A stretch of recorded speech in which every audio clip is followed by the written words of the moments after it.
दुर्योधन ने कहा कि मैं भी तो चल के देखूं।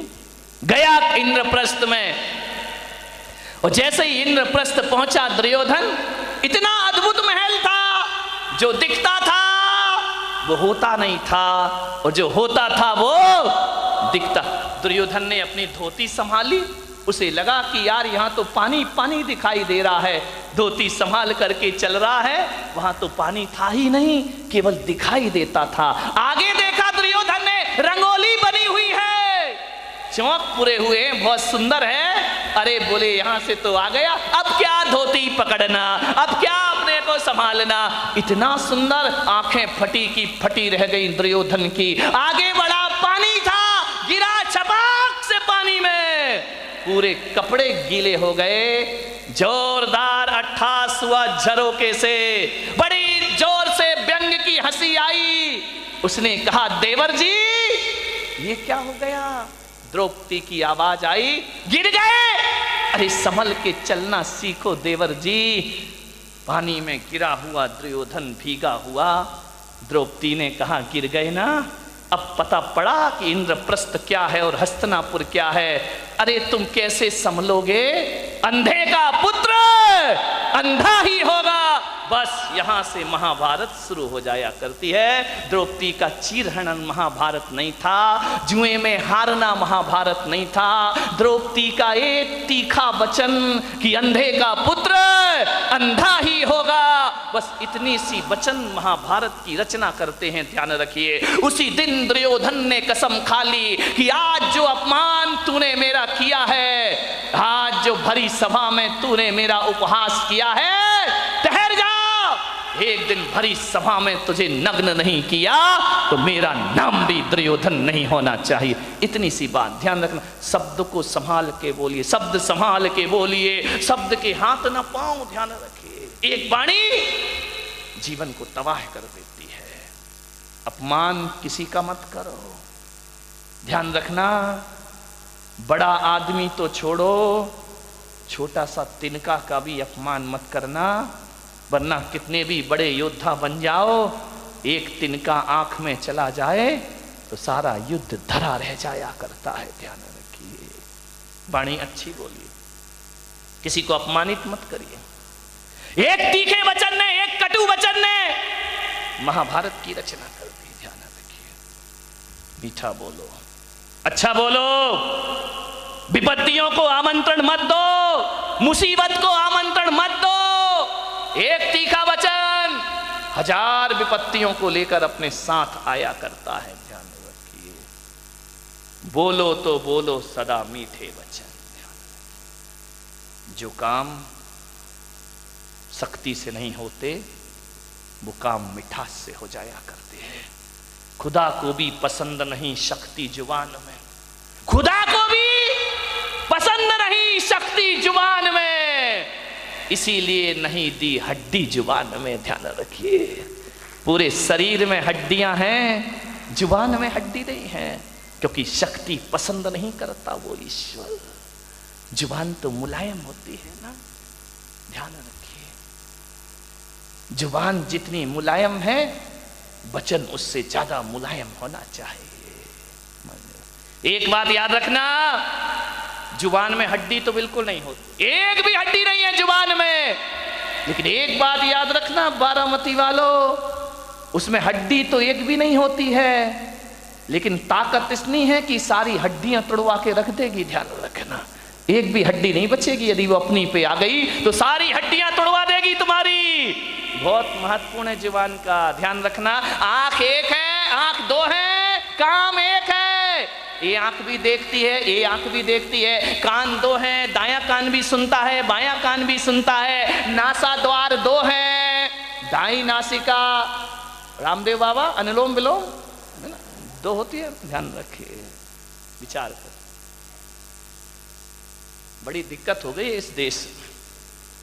किस्मत है मेरी कि इतनी महिलाएं और इतने पुरुष मेरे प्रवचन में आ रहे हैं, वरना टाइम किसके पास है। महिलाओं के पास तो और भी नहीं है। एक महिला से मैंने पूछा, प्रवचन में नहीं आती? बोले नहीं आती महाराज। मैंने कहा क्यों नहीं आती है? बोले करूं क्या महाराज, रात को 12 बजे तक तो एकता कपूर जगाती है। रात को 12 बजे तक तो एकता कपूर नहीं सोने देती है। और सवेरे 4 बजे रामदेव बाबा जगा देते हैं। हम करें, कहां से आए तुम्हारे प्रवचन में? इतने बिजी हैं हम लोग। ध्यान रखिए, समझिए, मान्यवर। 2 नासा द्वार है, काम एक ही है। 2 हाथ है, काम एक ही है। 2 पैर हैं, काम एक ही है। दोनों पैर चला करते हैं, लेकिन जुबान अकेली है, इकलौती है। इकलौती औलाद है अपनी लीलावती। साली लीला यही कराती है, यही रास लीला करा दे, यही राम लीला करा दे। लीलावती का सावधान, इस लीलावती से। 2 अंगुल की जुबान 5 फीट के शरीर का सत्यानाश करा सकती है। ध्यान रखिए, ये जो लीलावती बैठी है ना, इस पे कंट्रोल रखो, कंट्रोल कंट्रोल। ध्यान रखिए, ये जो लीलावती है बहुत नटखट काम करती है। पूरे शरीर में अकेली है, इकलौती औलाद है इस मुंह की। लेकिन एक बात ध्यान रखना, ये जो लीलावती है ना, है तो अकेली, काम डबल करती है। ध्यान रखना, एक चखना और एक बकना। ध्यान रखिए, जो 2 हैं वो एक काम करते, जो अकेली है वो ये चखती भी है। और मीठा खाना याद रहा पर मीठा बोलना भूल गए। ध्यान रखिए, एक तोता तीखा तीखा खाता है, मिर्च खाता है तोता, मीठा मीठा बोलता है।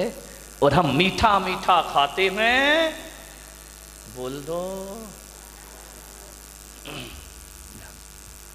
तीखा तीखा बोलते हैं हमें जुबान से। जुबान को संभाल के रखो, वाणी सुंदर बनाओ। एक कितनी भी सुंदर महिला हो, खूबसूरत महिला हो, आसमान से उतरी हुई परी हो, ध्यान रखना, आप सोचते हो ना कि थोड़ी सी लिपस्टिक से हम बड़े अट्रैक्टिव लगेंगे। नहीं नहीं, कौन बोला महाराज हमारे पीछे क्यों पड़े हो तुम?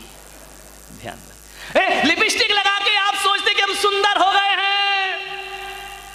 मैं आपसे निवेदन करता हूं, ओंठ कितने भी सुंदर बना लो, कितने भी लिपस्टिक लगा लो, कितने भी पतले ओंठ हो जाएं तुम्हारे, कितने भी गुलाबी ओंठ हो जाएं, लेकिन वाणी कड़वी हो तो बताइए आपका सौंदर्य कितनी देर टिकने वाला है? ओंठों का सौंदर्य ज्यादा नहीं टिका करता है। मुझे तो समझ नहीं आता है, ये महिलाएं लिपस्टिक लगा के अपने को सुंदर समझती हैं, आदमी तो लिपस्टिक नहीं लगाता ना। नहीं, बारामती का मुझे पता, लगाते हो क्या?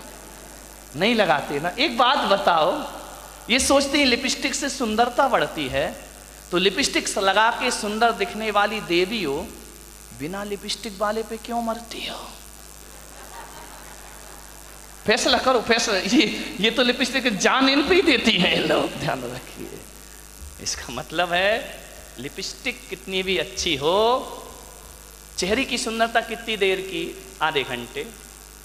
एक बात बताओ, एक सुंदर चेहरे को एक बार देखोगे, 2 बार देखोगे, 3 बार देखोगे, बार बार देखोगे, उस चेहरे से भी जी भर जाएगा। ध्यान रखिए, ध्यान रखना, ज्यादा सुंदर चेहरा कितने दिन अच्छा लगेगा?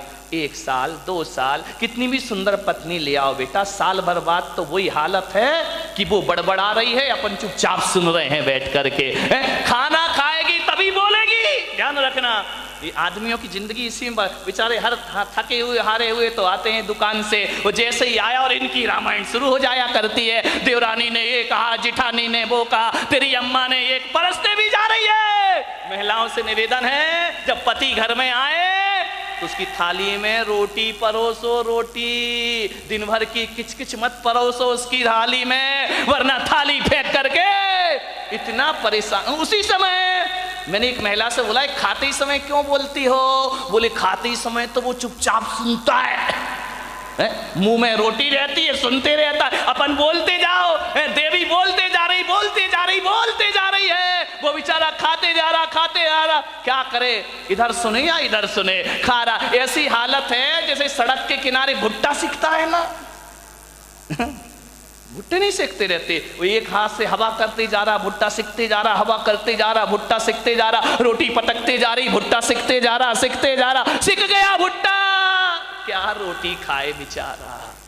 ध्यान रखो, खाते समय तो कहा है कुत्ते को भी परेशान, ये तो फिर क्या बोली, इतनी तेज है बारामती की महिलाएं, इतनी तेज इतनी तेज इतनी तेज कि एक दिन दो पति पत्नी बाजार गए, पति ने पत्नी से कहा तू कहे फैशन है, तू कहे तो एक कुत्ता खरीद ले। पत्नी ने ऊपर से नीचे तक देखा, बोली क्या जरूरत है, बोली जब से तुम मिले हो। कौन बोला हर तमन्ना पूरी हो गई मेरी, ध्यान रखिए। मान एक बच्चा रो रहा था, बहुत जोरों से रो रहा था, पत्नी ने कहा देख भी नहीं सकते हो बच्चा रो रहा है, मैं खाना बना रही हूं। तो बोले पहले सुन तो ले, काय के लिए रो रहा है। अरे बोले जो भी रो रहा कर दो पूरा। बोले नहीं पहले सुन। बोले क्या, ये रो रहा है कि मुझे गधे पे बैठना है। तो पत्नी ने कहा कंधे पे बिठा के 3 चक्कर नहीं लगा सकते क्या। कुछ लोगों को घर जाके समझ में आएगा, ध्यान रखिए। एक बार यही दुर्घटना घट गई। एक बच्चे ने पूछा अपनी मम्मी से कि मम्मी एल्बम देख रहा था शादी का, बोले पापा घोड़े पे बैठ के आ रहे हैं। बोले हाँ। बोले मम्मी एक बात बताओ, ये शादी में दूल्हा घोड़ी पर बैठ कर ही क्यों आता है, गधे पे बैठ के क्यों नहीं आता है। बोले बेटा एक गधा दूसरे गधे पे नहीं बैठ सकता है। ध्यान रखिए, मान मीठा बहुत मीठा बोलिए जिंदगी में, मीठी वाणी बोलिए, विचार करना है आपको, वाणी में मिठास भरो। लिपस्टिक से जीवन सुंदर नहीं होता है। लिपस्टिक की सुंदरता 1 दिन 2 दिन 3 दिन, साल भर बाद वो चेहरा बेकार लगने लगता है, ध्यान रखना। लेकिन यदि वाणी मीठी हुई ना तो मिलते समय भी अच्छा लगता है, और बिछुड़ जाओ तो मीठी वाणी की याद जब जब आती है तब तक सुख की अनुभूतियां प्रारंभ हो जाया करती हैं। मीठी वाणी तो वो होती है बिछड़ने के बाद भी आदमी को याद रहा करती है, ध्यान रखिए। मैंने बारामती में भी ज्यादा घूमा नहीं हूं, उधर गया था पीछे एक दिन, इतने सुंदर मकान, मैंने कहा क्या गजब कर दिया भाई। मैं तो आया था गांव समझ के, लेकिन ये तो शहरों को भी पीछे कर रहा है, ध्यान रखिए।